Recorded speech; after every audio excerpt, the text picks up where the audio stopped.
Hi friends, welcome to ions world. இன்னைக்கு நம்ம கொத்து சப்பாத்தி எப்படி செய்கிறதுன்னு பார்க்கலாம். அதுக்கு ஒரு கடாயில் தேவையான அளவு எண்ணெய் சேர்த்துக்கலாம். அது கூட ஒரு வெங்காயத்தை பொடிசாக கட் பண்ணி சேர்த்துக்கலாம். வெங்காயம் நல்லா பொன்னிறமாக வதங்கட்டும்.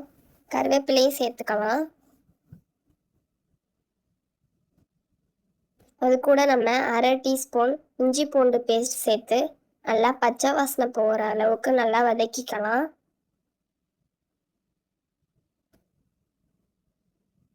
அது கூட ஒரு 2 தக்காளியை நான் பொடிசாக கட் பண்ணி சேர்த்துக்கிறேன். ஒரு பச்சை மிளகாய் சேர்த்து தக்காளி நல்லா மசிகிற அளவுக்கு நல்லா வதக்கிக்கலாம்.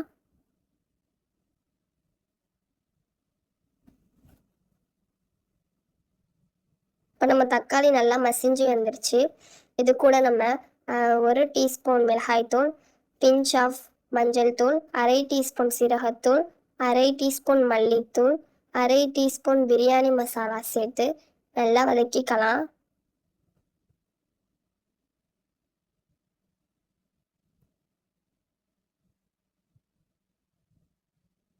இது கூட தேவையான அளவு உப்பு சேர்த்துக்கலாம்.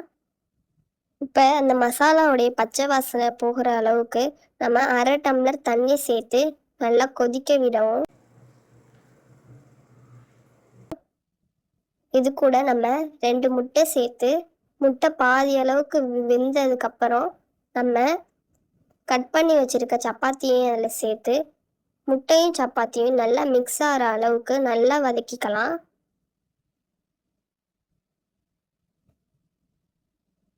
நான் இப்போ 5 சப்பாத்தி சேர்த்துருக்கேன்.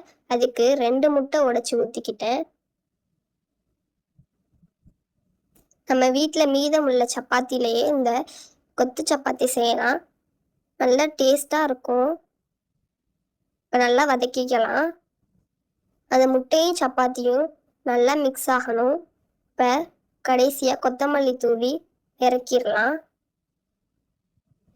குழந்தைங்களுக்கும் செஞ்சு கொடுங்க, ரொம்ப விரும்பி சாப்பிடுவாங்க. நம்ம கடையில் பரோட்டா இதெல்லாம் வாங்கி கொத்து பரோட்டா வாங்கி சாப்பிடுவோம். அதே டேஸ்ட்டில் தான் இதுவும் இருக்கும். அவ்வளோதான், நம்ம சுவையான கொத்து சப்பாத்தி தயார். இப்போ நான் அதை பிளேட்டில் போட்டு இப்போ காமிக்கிறவங்களுக்கு பாருங்கள். கொத்து பரோட்டா மாதிரியே தான் இருக்கும். இதுவும் பார்க்குறதுக்கு சப்பாத்தியே கண்டுபிடிக்க முடியாது. தேங்க்யூ.